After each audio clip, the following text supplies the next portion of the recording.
Olá, boa tarde. Estamos novamente aí para falar das coisas que a gente vive no nosso dia a dia, né? A gente depende sempre muito de Deus em tudo que nós fazemos e somos. Então é disso que a gente quer falar. Sabemos que Jesus veio para simplificar tudo. É dessas coisas simples que a gente sabe falar, porque não sabemos falar de nada difícil. Mas antes de dar continuidade, eu quero dizer a você, seja bem-vinda, seja bem-vindo a esse momento, para a gente, vamos dizer assim, até pensar junto, já que não estamos falando, conversando, dialogando, a gente pensar junto. Então é dessas coisas simples que eu gosto muito de falar, porque a linguagem de Jesus é simples, né? Ele sendo o Senhor da sabedoria, né? Ele nos dirige a sua palavra em linguagem simplíssima. Então, todos nós entendemos aquilo que Jesus quer nos falar através da Sagrada Escritura. Ele não procurou linguagem difícil, porque ele quer conquistar a todos. Você já pensou se ele fosse falar para os doutores? Os únicos doutores que ele falou, mas falou com autoridade, com os doutores da lei. Aí ele não se dirigiu a eles com palavrinhas mansas, não. Ele teve um momento que ele precisou dirigir-se a eles com palavras duras. Ele dizia para eles: vocês são hipócritas. Então é por aí que a gente vê um Jesus simples e quer nos conquistar através da sua linguagem simples. E quando nós temos essa sede, essa fome da palavra de Deus, eu me lembro que a gente pode fazer uma comparação, por exemplo, quem vai a um restaurante, vai se alimentar. Como nós nos alimentamos da palavra de Deus, nós precisamos do alimento físico, material também. Então, nós vamos ao restaurante e lá nós temos o cardápio. E ali a gente escolhe o prato que a gente quer de acordo com a nossa vontade, de acordo com a nossa fome, de acordo também com o nosso bolso. Não é isso? E Jesus nos oferece tudo isso que nós temos aqui, 73 livros, isso é o conjunto da Sagrada Escritura. Ele nos oferece esse cardápio de graça. São coisas que nós precisamos para o nosso dia a dia. Não deve ser uma coisa difícil, não deve ser uma coisa pouco usada, porque na verdade nós, nessa linha de pensamento, nós nos alimentamos 3 vezes ao dia. E a palavra de Deus é um alimento para o nosso espírito. Sem esse alimento espiritual, nós não conseguimos viver bem. Então é isso que a gente quer fazer, essa pequena comparação. E Jesus veio para explicar e não para confundir. Havia um antigo apresentador que falava assim: eu vim para confundir e não para explicar. Então, mas Jesus Cristo, ao contrário, veio para explicar e não para confundir. Então, nós falamos semana passada da descida do Espírito Santo, né, sobre os apóstolos, e que ali modificou tudo, né? Modificou toda a vida deles e do mundo inteiro, da igreja, enfim. Então, esse grande presente que o Senhor veio nos trazer, Ele veio desentranhar a verdade, que não aparecia antes.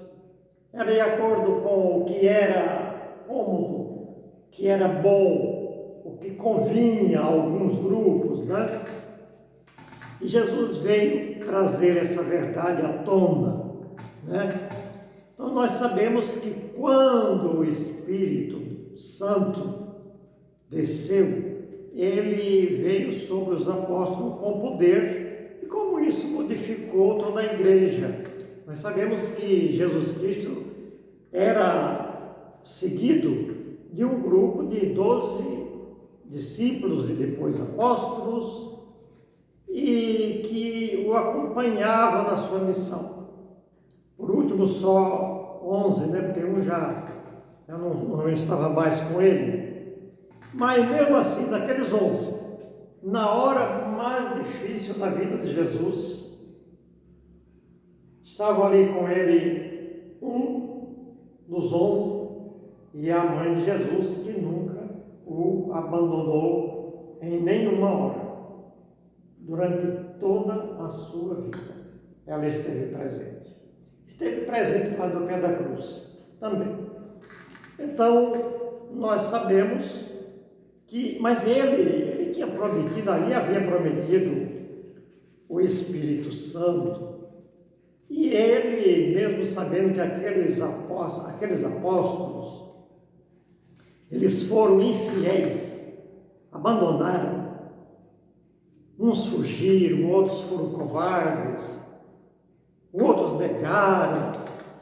Estava ali Jesus e um dos discípulos na última hora.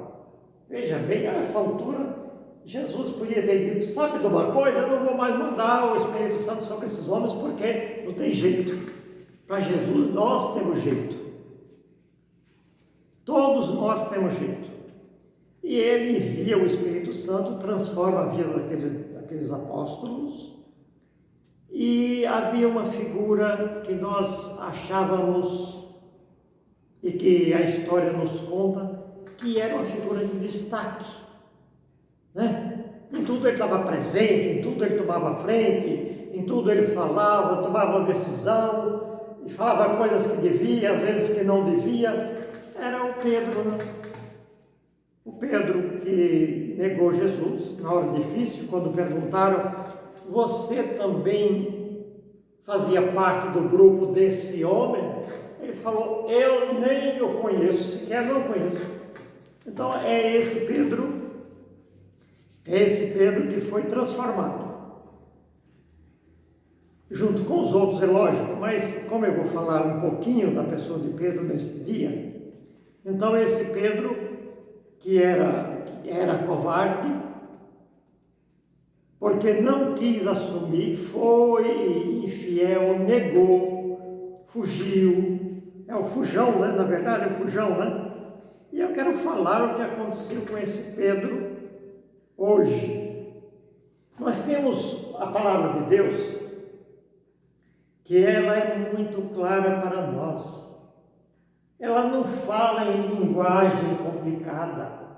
Ela nos fala o que aconteceu. Ela nos fala o que aconteceu. Nós sabemos que muitos não acreditam, muitos não creem. E muitas pessoas que precisam ser curadas espiritualmente, essas pessoas, muitas vezes, eles, por não acreditar, talvez por ouvirem, talvez falar de Deus, mas não de uma forma tão simples, tão amiga, tão favorável, tão presente, tão familiar, como Jesus nos fala. Muitos desses que fugiram, que foram embora, e muitos que não buscam, nós sabemos que é porque ignoram a palavra de Deus. Então, aqui está hoje, no livro dos Atos dos Apóstolos, no capítulo 9, versículos de 31 a 35, vai nos falar exatamente da pessoa de Pedro. E diz assim para nós: a igreja, bom, o título é esse: Milagres pelas mãos de Pedro. A igreja gozava então de paz por toda a Judéia, Galiléia e Samaria. Estabelecia-se ela caminhando no temor do Senhor. e a assistência do Espírito Santo a fazia crescer em número. Pedro, que caminhava por toda parte, de cidade em cidade, desceu também aos fiéis que habitavam em Lida. Ali achou um homem chamado Enéas, que havia 8 anos jazia paralítico no leito. Disse-lhe Pedro: Enéas, Jesus Cristo te cura. Enéas, Jesus Cristo te cura. Levanta-te e faze tua cama. Enéas levantou-se imediatamente. Viram-no todos os que habitavam em Lida e em Sarona e converteram-se ao Senhor. Só isso aqui já está ótimo. Quando Pedro, em nome de Jesus, ele não disse, eu curo. Ele disse, em nome de Jesus, Jesus te cura. Um paralítico que vivia há 8 anos numa cama. E Pedro olha para aquele homem doente, teve compaixão e pronunciou aquela palavra de poder, sem medo, cheio do Espírito Santo. Cadê o covarde? Cadê o Pedro Fujão? Já foi embora.